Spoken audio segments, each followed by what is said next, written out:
নমস্কার বন্ধু, আমি Malay Mukhopadhyay, confederation of state government employees. বন্ধু, আপনারা নিশ্চয়ই এতক্ষণে অবগত হয়েছেন যে আগামী 7ই মে 2025 বুধবার মহামান্য সুপ্রিম কোর্টে ডিএ মামলাটি 18তম বার হিসাবে উঠতে চলেছে। 3 জাজেস বেঞ্চ, মাননীয় বিচারপতি বিক্রম নাথ, মাননীয় বিচারপতি সঞ্জয় কারোল আর মাননীয় বিচারপতি সন্দীপ মেহতার বেঞ্চে। আপনারা জানেন যে ডিএ মামলাটি বহুদিন ধরে আমাদের দেশের সর্ববৃহৎ যে আদালত মহামান্য সুপ্রিম কোর্টে দর্জ হয়ে আছে। মানে মামলাটি উঠছে না যে তা না, মামলা উঠছে, মামলা সিরিয়াল পর্যন্ত বহুবার এসছে, কিন্তু মামলাটি শোনা হয়নি। ইতিমধ্যে দুটো বেঞ্চের ইতি ঘটেছে। 3য় নম্বর বেঞ্চ, যেই বেঞ্চে আমরা অনেকটা আশার আলো দেখেছিলাম,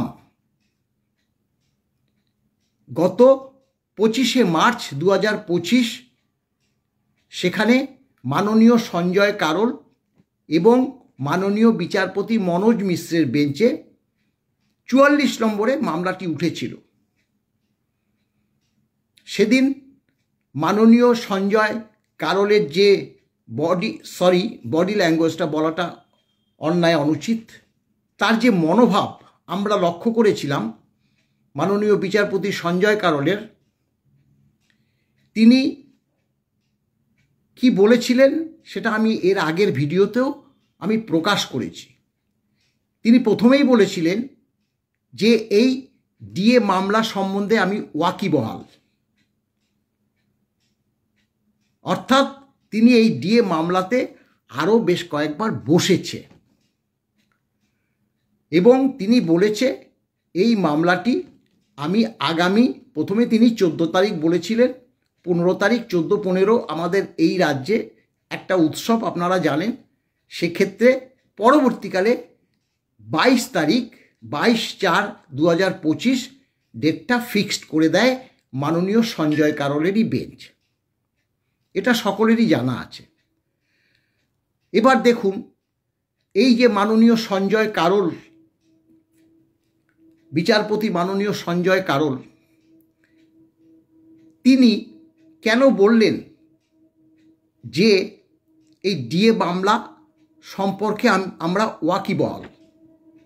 কারণ আপনারা সকলেই জানেন 28শে নভেম্বর 2022 মাননীয় বিচারপতি দীনেশ মাহেশ্বরী এবং মাননীয় বিচারপতি হৃষিকেশ রায়ের বেঞ্চে মামলাটি প্রথম উঠেছিল এবং সত্যি কথা বলতে কি খুব অল্প সময়ের মধ্যেই 8 বার মামলাটা উঠেছিল। অল্প সময় কার না, মাননীয় বিচারপতি দীনেশ মাহেশ্বরীর কথা বলছি।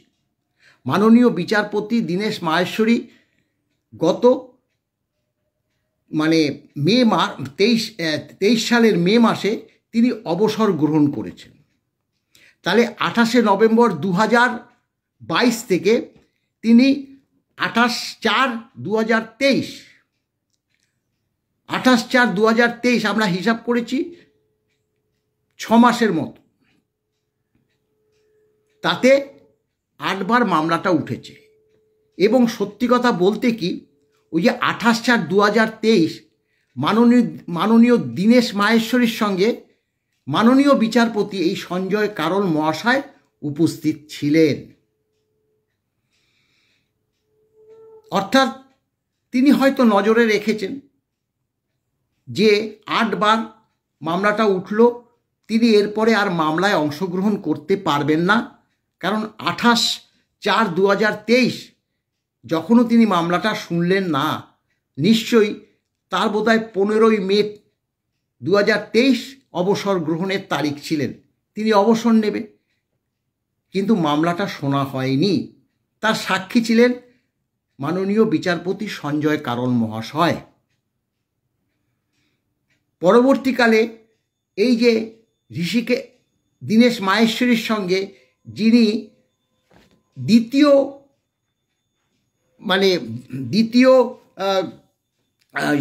বিচারপতি হিসাবে যিনি ছিলেন তিনি ঋষিকেশ রায়। তিনি প্রথম বিচারপতি স্থান গ্রহণ করলেন। পরবর্তীকালে মামলাটা ডেট দিয়েছিলেন, সেই ডেটটা হয়েছিল 14/7/2023। 14/7/2023 মাননীয় বিচারপতি ঋষিকেশ রায়ের সঙ্গে মাননীয় বিচারপতি পঙ্কজ মিতাল দ্বিতীয় সহযোগী বিচারক ছিলেন। সেই দিন সরকারি অ্যাডভোকেট তিনি বললেন যে মামলাটা এক্সটেন্সিভ হিয়ারিং পর্যায়ে রাখুন, কারণ এটা বিস্তৃত শুনানির দরকার। মাননীয় ঋষিকেশ রায় সেটা অ্যাকসেপ্ট করলেন। এই ঋষিকেশ রায়ের সঙ্গে সেই ছিলেন যে পঙ্কজ মিতাল ছিলেন। সেটার অর্ডারও হয়েছিল, এক্সটেন্সিভ হিয়ারিং হবে এবং সেটা হবে 3/11/23। 3/11/23 এক্সটেন্সিভ হিয়ারিং।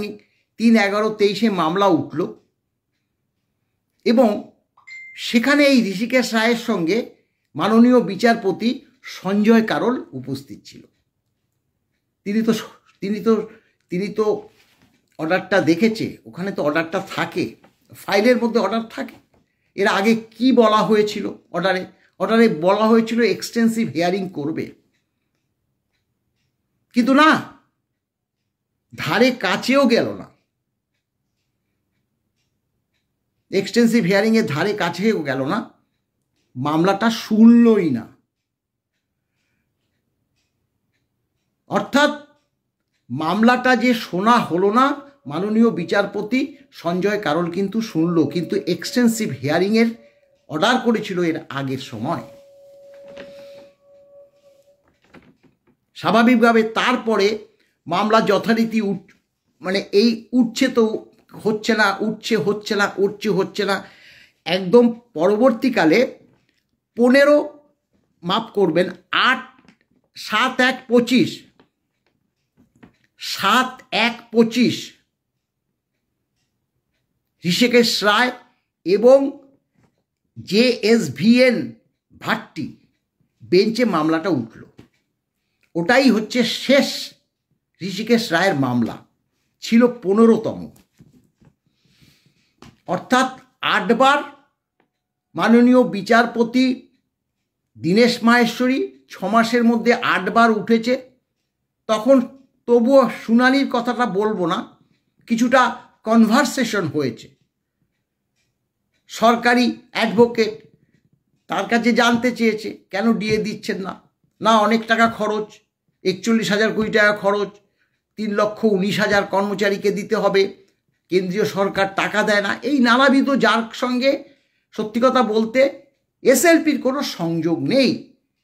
কিন্তু মামলাটা কিন্তু শুনে কিন্তু কিছু একটা করতে পারতো, না অ্যাডমিশন হতো, নাহলে ডিসমিস হতো। অ্যাডমিশন স্টেজে তো মামলাটা ছিল, কিন্তু হয়নি। ঋষিকেশ রায় 7/1/25 তার শেষ শুনানির জন্য তিনি এসে উপস্থিত হলেন। ঋষিকেশ রায়ের সঙ্গে ছিলেন ওই JSVN ভাট্টি। সেই দিনও না শুনে তিনি রিটায়ার করবেন ওই জানুয়ারি মাসের, 25 সালের 31শে জানুয়ারি রিটায়ার করবেন। তিনি 3 মাস ডিএ মামলাটিকে পিছিয়ে উঠে চলে গেল। অর্থাৎ তার কাজ শেষ।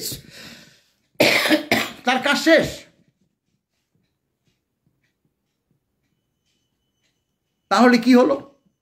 অর্থাৎ এই যে এখানে ডিউরেশন প্রায় 18-19 মাস, তিনি 7টা মামলা ডেট পেয়ে 18-19 মাস সময় অতিবাহিত করেছে। কে না, মাননীয় বিচারপতি ঋষিকেশ রায়। সঞ্জয় কারোল 2-3 বার বসেছিল বলে বোধ করি, আমরা জানি না সুপ্রিম কোর্টের রকম সকম তো আমাদের জানা নেই। 25/3/2025 বেঞ্চ চেঞ্জ হলো, নয়া বেঞ্চ গঠন হলো। তাতে মাননীয় বিচারপতি সঞ্জয় কারোল এবং মাননীয় বিচারপতি মনোজ মিশ্রের ডিভিশন বেঞ্চে মামলাটা উঠল 44 নম্বরে। এটা এর আগেও বলেছি, আবারও বলছি, তাহলে বুঝতে আপনাদের সুবিধা হবে। সেদিন তিনি ওই কথাটাই বলেছিলেন প্রথমে উঠে, যে ডিএ মামলা সম্বন্ধে আমি ওয়াকিবহাল। মিস্টার সিংভি, আপনারা কেন ডিএ দিচ্ছেন না, কেন ডিএ মামলা ডিসমিস হবে না, এই প্রশ্নটাও ছুড়েছিলেন। সেই আবার একই কথা, 40,000 কোটি টাকা খরচ হবে, কেন্দ্রীয় সরকার টাকা দেয় না। অবশ্য সেই ব্যাপারে তিনি আর কোনো মন্তব্য করেনি। তিনি শুধু একটা কথাই বলল যে মামলাটা আমি শুনব এবং টপ অফ দ্য লিস্টে রেখেই শুনব। তখন এই যে ডেটটা নিয়ে, যেটা আমি আগেও বলেছি, হ্যাঁ, মাননীয় বিকাশবাবু বলেছিলেন যে 10 তারিখের পরে মামলাটা যাতে শোনা হয়। সেটা শুধু বিকাশবাবুর তার ব্যক্তিগত কাজ থাকতেই পারে, সবাই তা কাজ পারে। এবং আমরা বিকাশবাবুর সঙ্গে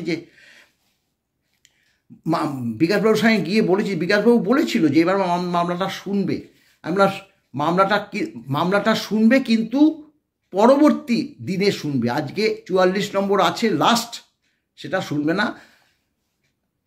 আমি এখানে অনলাইনে থাকব, পরবর্তীকালে মামলাটা যেদিন তিনি দেবেন সেদিন আমি সশরীরে উপস্থিত হব। সেই কথাটা আমাদের দিয়েছিল এবং সত্যি কথাই বলতে মামলাটা তো শোনেনি, শুধু কি বলেছিল, মিস্টার ভট্টাচার্য আমি মামলাটা শুনবো। তখন বিকাশবাবু বলেছিলেন যে মাই লর্ড, যে এটা 10 তারিখের পরে। তখন তিনি নিজেই বললেন 12 তারিখে, বলি হ্যাঁ ঠিক আছে, কোনো অসুবিধা নেই। তারপরে আবার সেটা চেঞ্জ হয়ে বললো 14 তারিখ। 14 তারিখেও অনেকে, মানে সরকারি আইনজীবী অভিষেক মনু সিংভি সেটাকে আরও 7 দিন বেরিয়ে 22 তারিখ করেছে। খুব একটা দেরি না, আমরাও মেনে নিয়েছি। আমরা কেন, দেখুন ব্যাপারটা কি, 7 দিনের মধ্যে যদি মামলা পড়ে, আমাদের পক্ষে যে কিছু আমাদের পয়সা কড়ি তুলতে হবে। সেই কারণে আমরাও বলেছিলাম যে আমাদের দিন 15 2 সপ্তাহ সময় হলে আমাদের সব থেকে ভালো হয়, এটা আমরা বলেছিলাম। সাধারণ কর্মচারীরা তো স্বাভাবিক নিয়মে চাইবে। আমি যদি সাধারণ কর্মী হিসাবে থাকতাম, আমাদের মামলা যদি না হতো, তাহলে আমিও ভাবতাম আজকে মামলাটা হলো না, যাতে 7 দিন পরে 5 দিন পরে আবার মামলাটা হয়, যাতে কিছু একটা হয়। কিন্তু যারা মামলাকারী তাদের তো সত্যি কথা বলতে অনেক পয়সা কড়ি প্রয়োজন হয়। তা যাই হোক, সেটা ছিল 25 দিন, মামলাটা 22/4, অর্থাৎ 27-28 দিন, মাসখানেক। সেই দিনটা আসলো, টপ অফ দ্য লিস্টে রেখে মামলাটা শোনা হবে সেই কথা বলল। কিন্তু কজ লিস্টে দেখলাম 22/4/2025 3 জাজেস বেঞ্চ হয়েছে এবং তাতে 51 নম্বর, এবং সেই 50 এবং 51 এই দুটো মামলা hide up on the top up বলে লেখা আছে। তো সেটার মানে বুঝলাম যে মামলাটা 50-51 থাকলেও একটা 50 এবং একটা 51 সেখানে টপে এনে মামলাটা শোনা হবে। স্বাভাবিকভাবে আমরা সকলেই, মাননীয় বিকাশবাবু, ফিরদৌস, আমাদের যে টিম, মাননীয় আইনজীবীদের টিম, আমরা দুজন, আমি এবং আমার প্রেসিডেন্ট সহযোগে উপস্থিত ছিলাম। কিন্তু কোনো কারণে হোক মাননীয় সঞ্জয় কারোল ওই দিন উপস্থিত ছিলেন না। ফলে ডিভিশন বেঞ্চ হিসাবে মামলাটা চলেছে 1 থেকে, তাতে 41 নম্বর পর্যন্ত মামলা উঠে সেখানে শেষ হয়ে গেছে। আমরা ভিতরে ছিলাম, আমরা দেখেছি, আমরা যে মামলা যে চলছিল তাতে 2জন মাননীয় বিচারপতিকে আমরা দেখেছি। তাতে মাননীয় বিচারপতি বিক্রম নাথ, আমাদের মনে হয়েছে যে তিনি বিচারপতি হিসাবে ভালোই বলবো। সেক্ষেত্রে 3 জাজেস বেঞ্চ হয়েছে। আগামী 7ই মে 2025 মামলাটা সেকেন্ড ম্যান হিসাবে আছে মাননীয় বিচারপতি সঞ্জয় কারোল। এখন 2 নম্বর মামলাটা উঠবে, অবশ্যই উঠবে। কিন্তু আমরা দেখুন, সত্যি কথা বলতে কি, বহুবার আমরা দেখেছি বহু কর্মচারী এবার যে মন্তব্যগুলো হয়েছে, না বিরূপ মন্তব্য হয় বলে আমাদের কিন্তু কোনো অসুবিধা নেই, এটা স্বাভাবিক। আমরা যদি হতাশায় ভুগি তাহলে এই মামলা সত্যি কথা বলতে কি 22 সাল থেকে 2025 মে মাস 17-18 বার মামলাটা উঠেছে, আমরা মামলা চালাতে পারতাম না, আমরা ধৈর্যচ্যুত হতাম, আমরা হতাশায় জর্জরিত হতাম, মামলা আমরা ছেড়ে দিয়ে চলে আসতাম। যেটা এই রাজ্যের রাজ্য সরকার তথা মুখ্যমন্ত্রী মাননীয়ার উদ্দেশ্যই এটা, যেমনভাবে হোক মামলাটাকে দীর্ঘ থেকে দীর্ঘতর করো, এবং তাতে সফলতা পেয়েছে, আমরা মনে করি সফলতা পেয়েছে। নাহলে একটা অ্যাডমিশন স্টেজে মামলা 16-17 বার উঠবে, মামলাটা শুনবে না? এটা হতে পারে। দিনের পর দিন আমরা চিঠি দিয়েছি প্রধান বিচারপতি মাননীয় চন্দ্রচূড় মহাশয় যখন ছিলেন তার কাছে, মাননীয় প্রধান বিচারপতি খান্না মহাশয়ের কাছেও আমাদের অনেকবার চিঠি গেছে যে যাতে মামলাটা শোনা হয়। এরপর মাননীয় বিচারপতি সঞ্জয় কারোল এবং মাননীয় বিচারপতি মনোজ মিশ্রের বেঞ্চে যে আমরা আশার আলো দেখতে পেয়েছি, সেই আশার আলো আগামী 7 তারিখে যাতে সেটা হয়, সেই আশা রেখেই আজকে আমি আমার বক্তব্য শেষ করছি। ভালো থাকবেন। নমস্কার বন্ধু।